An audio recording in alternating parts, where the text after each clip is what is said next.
Hey there, Bob here with JD Squared. Hope you're doing good today. Thanks for tuning in. I've been asked to make a quick little mile-high overview video of the XR6.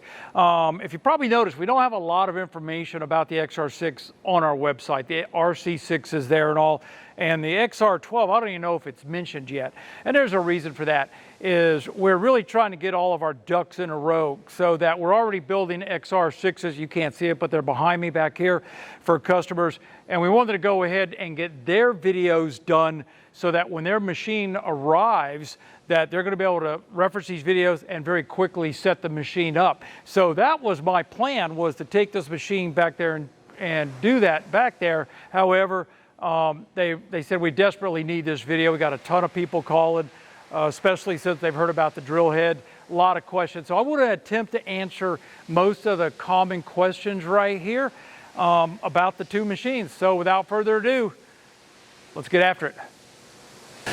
Let's start off with the simple questions. First, the footprint of the machines. If we look at the XR6 right here, you're looking at about 28.5 feet long for the footprint. They're all big machines. The XR12, when this one gets assembled here in the next few weeks, is going to be a little over 30 feet long. The width of the machine from the back side of the cable carrier right here, from the back there to the front on the XR6 is 5 feet. You're going to need a little bit of room to walk behind it. So figure you're going to need it 6 to 7 feet away from the wall to the front edge of the machine right here. The XR12 is a considerably larger machine. You could tell just by the looking at the frame. This is this frame here. Look at this one here. This is a massive machine. You're probably going to need around 8 feet of clearance from the wall. It's really big. So that takes care of that. Height, you don't really care, but on the XR6, it's about 6 feet. On the XR12, it's going to be about 7.5 feet tall, relatively tall machine because of the much greater capacities of the XR12. All right, so that takes care of that. Weight-wise, shipping, you're looking at under 4,000 pounds. If I had to guess, I'm going to say on this machine here, since we haven't actually shipped one out the door yet, I don't know the exact number. We will in a couple weeks here. I think you're looking at about 3,500 pounds. On the XR12, you're probably going to be pushing closer to 5,000 pounds. Maybe not quite that far, but much larger machine, much bigger. Oh, by the way, the XR12 is the legs that are under this machine are not the legs for the XR12. I just wanted to show some people who are very interested in XR12 the physical size difference. And the actual XR12 legs are 3 inches shorter to bring the machine down. All right, so that takes care of the footprint. Let's talk about electricity real quick. You're going to need two 208 to 240 volt, let's call it 220 volt services. One will be for your plasma unit. It has to be on its own service all the way back to the breaker box, your fuse box. You cannot have it running this machine also. It has to be a separate circuit. We also need a 220 volt circuit for this machine, separate from the plasma. And that way we don't get crossing talk, or what do you want to call it, between the wires and mess things up. You will also need a 110 volt connection for the computer, which is supplied with both machines along with a pedestal. Essentially, real quick, you're going to get everything you need to run these machines. You don't get every option, of course, because not everybody does, everything. But you're going to get everything you need to cover round pipe up to the physical size of the machine. So, for instance, on the XR6 right here, you'll get all of the attachments, rollers, everything like that, to handle round pipe up to 8-inch pipe, a little bit larger than 8-inch. That all comes standard with the machine. You also get all the flat tooling so that you could load flat stock up and also channel things that you don't want to rotate. You also get all that for free. You also, on both machines, will get a choice of stabilizers. We make 2 stabilizers, a round stabilizer, which is fully automatic, really cool system, and then we make a square system that was designed to be very robust to handle, heavy material. They're both separate. You get one with the machine. Now this here is what they look like. This here is one that is the round stabilizer that will be going in the XR6 and XR12. It will handle up to 3.5-inch OD. It's really designed for 3-inch pipe, 20-something feet long. The square adapter is 4 inches by 4 inches square. Now, There are more tools. I'm coming out with other stabilizers later this year once I get a couple other things done that I think our customers want more. Keep up with that. We are nowhere near done with this machine. There is so much we can do with it. For instance, maybe next year I'd love to start playing with an auto loader type system, and that's why when you see our machines and you see all these extra holes, if you're wondering what they're for the future. Sit back, you'll see. Anyway, all right, so let's say we've got the weight, the size dimension, we got the electrical out of the way. Let's go ahead now and I'll give you a quick overview of a few of the features in the machine. Let's go ahead and start by talking about the frames first. All of our machines, we have learned that passing coolant through the machine, in other words, a tube goes right through here and will run coolant through your tube as you're cutting, turns out to be the best thing since sliced bread. The difference of running coolant through the tube and having no coolant is literally night and day. You don't get all of your splatter sticking to the inside. You get better quality cuts because you're not superheating the bottom of the tube. You have that coolant running through it, so you do have some kind of cooling effect. The pluses are just off the charts when it comes through coolant. Having said that, or because of that, all JD Squared machines are cooling capable. It is that important. Now, this is the frame right here. They're built extremely heavy. We have low side rails on it, and that's so that you could easily forklift the big material. I try to design machines so what I call temp worker resistant, let's put it that way. Nothing against temp workers, but the bottom line is they don't have any dog in the race at your business. So if they messed up a piece of your equipment, what do they care, right? So I think about these kind of things. So the machine and the frame are extremely heavy duty, heavy steel frame. The way that the frame is designed is that right here in the middle section, it's not here currently because like I said, we're getting ready to move this machine. There is a reservoir tank and pump that goes underneath there. And both frames are inclined toward the middle for maximum efficiency when it comes to recovering our coolant. So, and it's a complete welded frame right there. So that's basically the frame. All of our extreme rotaries, we can build longer. We're talking to one gentleman, he needs a 40-foot machine, 12 inches. And then we've got another one who wants a 6-inch pipe, 30 feet. All of the machines, because of our new control system we have on it, we could expand out. I mean, I guess technically we could build you a machine 100 feet long if you wanted to. Don't ask for one. But anyway, the bottom line is they're extremely expandable as far as the size and the capacity. All right, so that's the frame. Now, in the frame on the XR6, you have a single rail tooling bar. Now, the tooling rail is where we bolt all the tools on it. Works beautiful, single rail, awesome for the XR6. However, the XR12 is taking everything to a new level. You can't see it. We don't have it all assembled. You might be able to see it. There's actually going to be twin rails running down the XR12 to handle all that extra weight from the larger material. Also, you can see how much beefier this frame is. This one here is strong as all heck. That one's ridiculous. All right, so that takes care of the frame. Let's go ahead and talk about the power head right here.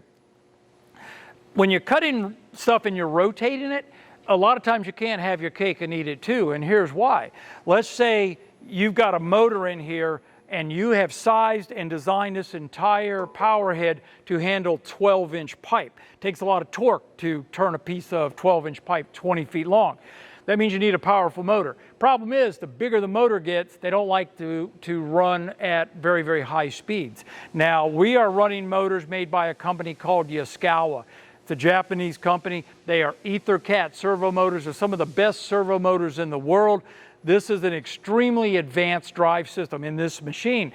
Well, the advantage of running Yaskawas is they have a large array of motors. So we could easily change out motors. We can custom design brackets if you want it. But here's the question I've got some people who are ordering the 12-inch machine.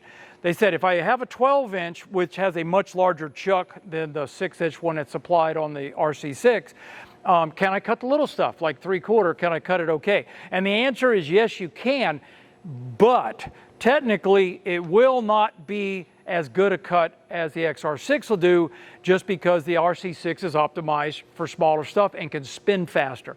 Knowing that, depending on how serious you are or what your array of work is, all of the extreme rotaries are designed so that I could take the head from an RC6, for instance, an XR6, and I can put it onto an XR12.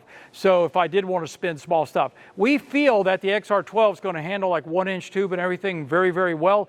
But at JD Squared, we strive for the absolute highest quality we can get. So we try to optimize every system for the job. So I just wanted to throw that out there to you. Underneath the head right here, we have the Yaskawa motor with about a 56-to-1 reduction on the motor system. Gives us a lot of torque. Now, the way it's adjustable, most machines out there, you basically are going to adjust rollers all up and down the machine to get your pipe level, right?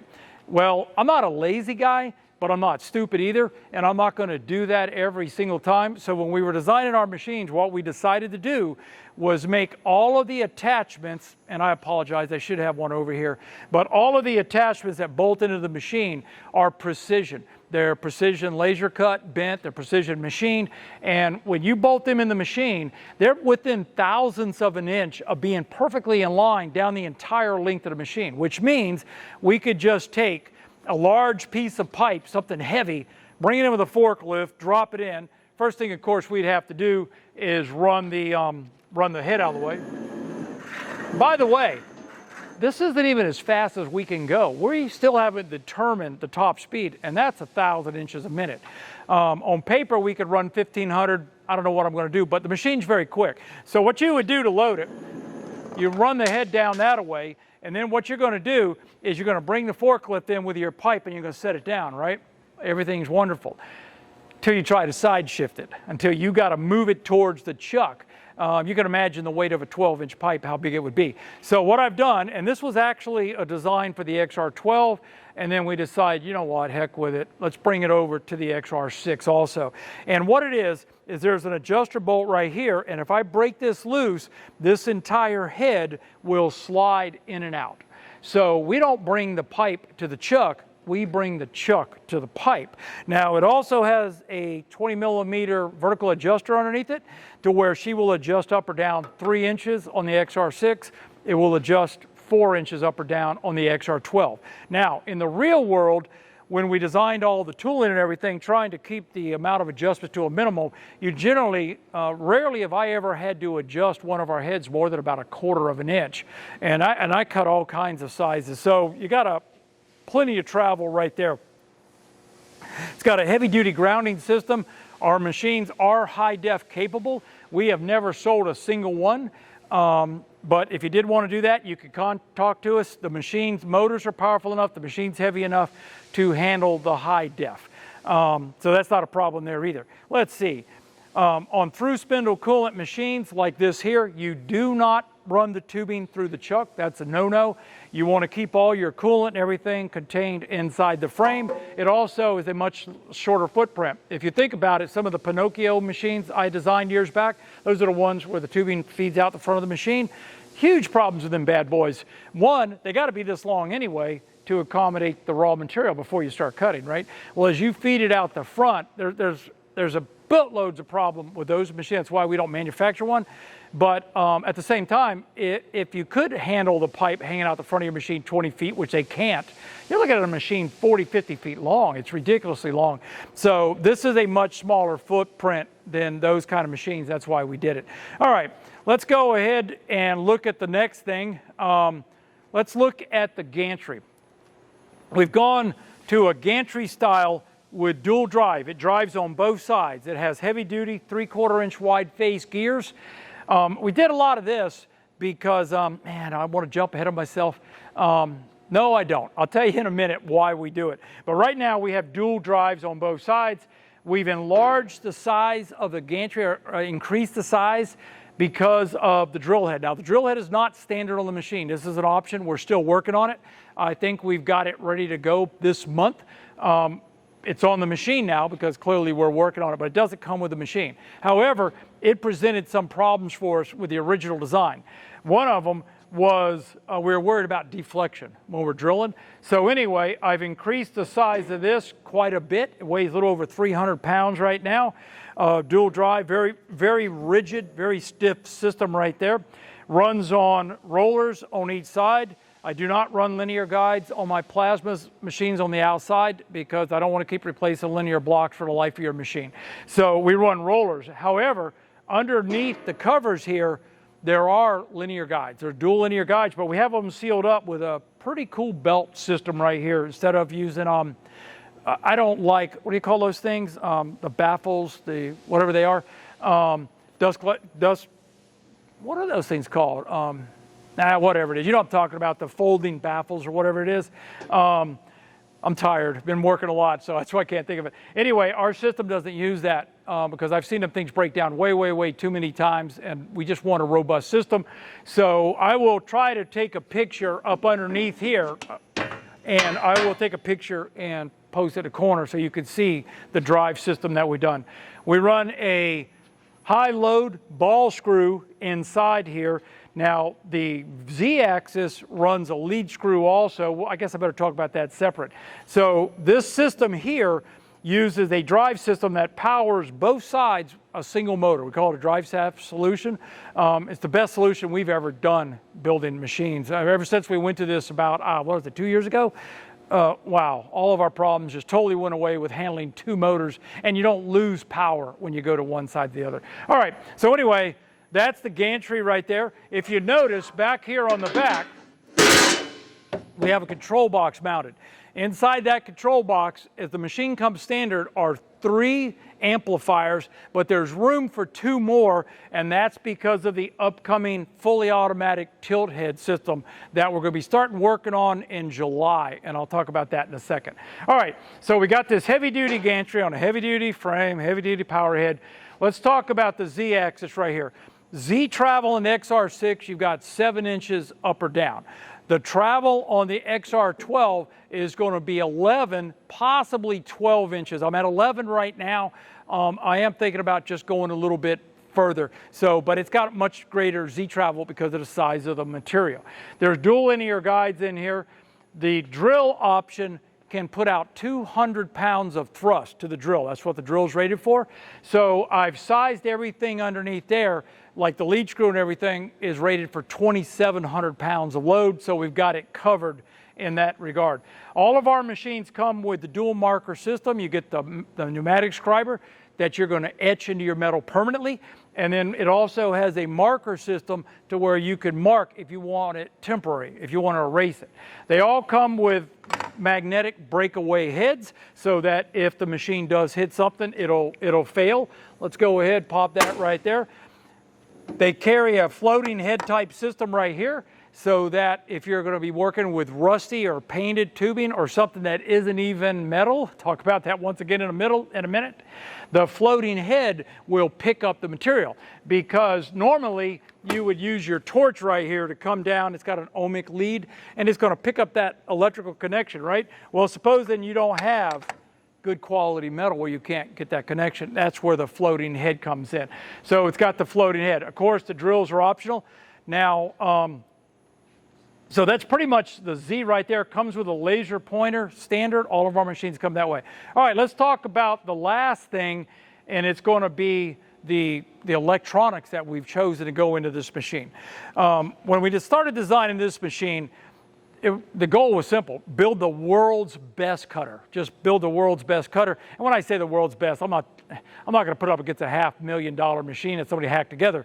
But if you could show me any machines on the market under, let's just say $200,000, I'll put this up against any of them because I haven't seen a machine better. Well, to do that, we needed a very, very sophisticated drive system. So all of our XR machines and our tables are powered by multiple computers. The first one is the computer. This is the roll-around stand, by the way. This is just that we use for testing when we're running the machine. The actual stand, it looks like this right here. Anyway, what we've got for a drive system is we have a computer in the machine itself that's sole job is to move the machine and talk to you. It doesn't do the interface at all. That's what the second computer out here is doing. It controls the user interface. That allows us to put a very powerful computer back there and let it just do its thing. Now, the computer we've chosen that we have in there has 4 gigabytes of memory, very fast computer, 4 Ethernet ports. It's really not even a PC computer. It's something else. But anyway, it's back there, and it talks to this computer and gets the instructions. Now, that computer and the new software that we have done, we can now control up to 32 independent motors on any given machine. Now, we can gang that later, but 32 motors is a lot. The old drive system that we used to run, we were limited to 5 motors. So this is a big, big thing. The other thing about the new control system is we can control 9 motors simultaneously, coordinated motion, like a 9-axis machine, because this machine will be a 6-axis machine, full-blown 6-axis by the end of this year.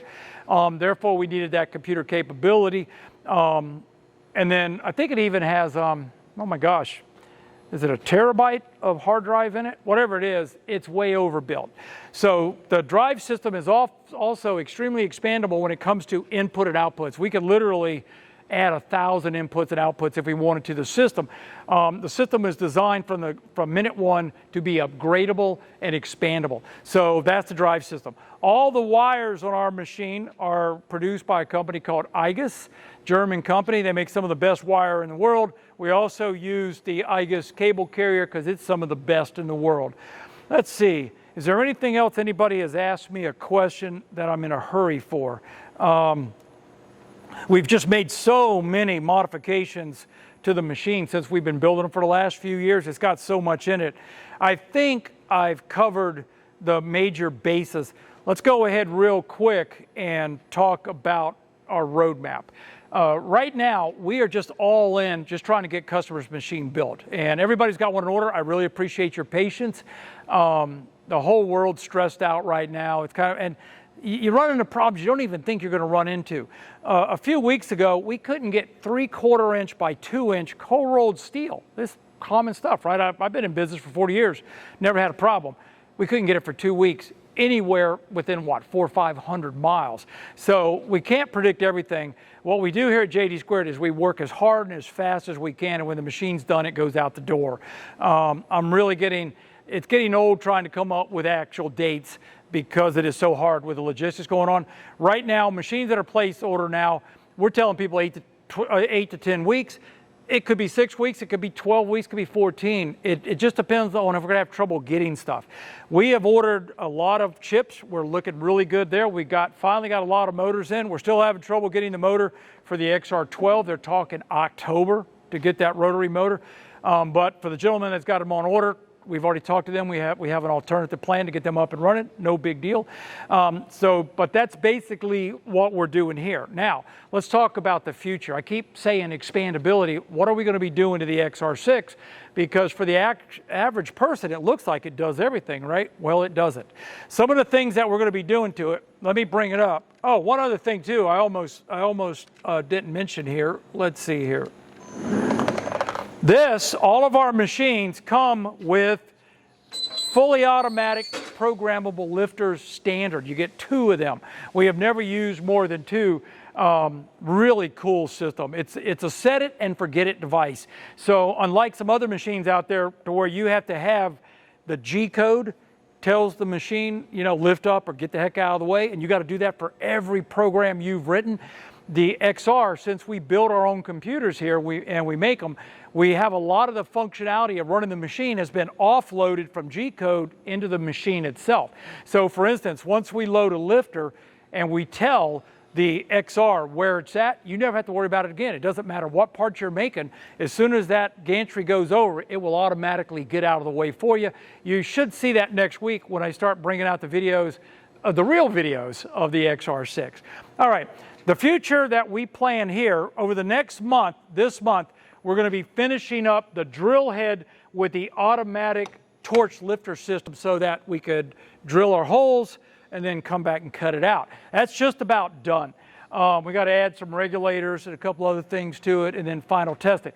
That's our very first thing. We expect to have it done by the end of the month or at least the first half of next month.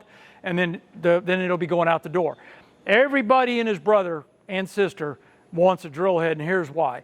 If you're going to tap a hole, you are not going to be able to cut a hole with either plasma, laser, whatever, that is tap ready. We have two $750,000 lasers. We do not pre-cut a hole that we're going to tap. We have to drill it. So that's where the drill head comes in. When you need that nice, perfectly round hole, or as close as you can get it to tap, that's where it comes in. So you'll have that option. Right after that, we start on the triple solution for tilt head. So the first one we're going to bring out is a manual tilt head solution. So if you need to cut an end of a pipe or something real quick, you're going to be able to manually do it. I'll be honest with you, it's such a simple system. Anybody who already has our machine, I'm probably just going to give it to you for free. It's that simple. The next two systems, though, are going to take advantage of the machine. We have two spaces here that we could pop in two more amplifiers, and their reason is to handle the torch tilt. The reason there's going to be two of them is one of them is going to be what we call the the taper minimalization head, whatever. You might be able to come up with a better name, help me out. And what it's going to do is its sole function is to keep the torch close to the body and then to tilt about 10 degrees either direction. And that's so that we can take our software and say, can we get the taper out of the plasma, like kind of duplicate high def cutting, but not quite as good, but pretty darn close, by letting the machine take the taper out. That's what that system is going to do. Now, the system right after it is the much bigger system. That's the one that's going to tilt a lot, 52 degrees in any direction. However, it requires a system bolted on the machine to move the torch out about 6 inches so that as it tilts back, it'll clear the head. That'll be the third system. Those will be coming out hopefully this year. We're going to be working real hard on it in July. It's not the machine. The machine's easy to do. It's the software. There is, I believe, Hypertherm Rotary Cutter Pro will currently handle tilt head. Last I heard it was like $11,000. So it's whenever you go tilt head, things get pricey in a hurry. So anyway, that's another attachment that we're going to be coming out with. Other attachments are going to be things like automatic tool change, and we want to be able to pop a spindle in it that we literally change from drill bit to an end mill or whatever we're doing. We're doing the exact same thing, by the way, on our flat tables, which use the same head design. So we did that so that we could kind of like develop accessories for one machine and use them on this one right here. So that'll be coming out. We already have the full spindle solution is done. You'll probably see that here on the flatbed machines next week. I know they've been taking pictures of it. And basically we mount 24,000 RPM spindles. Now, what that allows you to do is a lot of things. One, this machine is an incredibly good wood carver. Like if you're making columns or styrofoam stuff, it just becomes a rotary CNC, like a carving machine, 4-axis or whatever.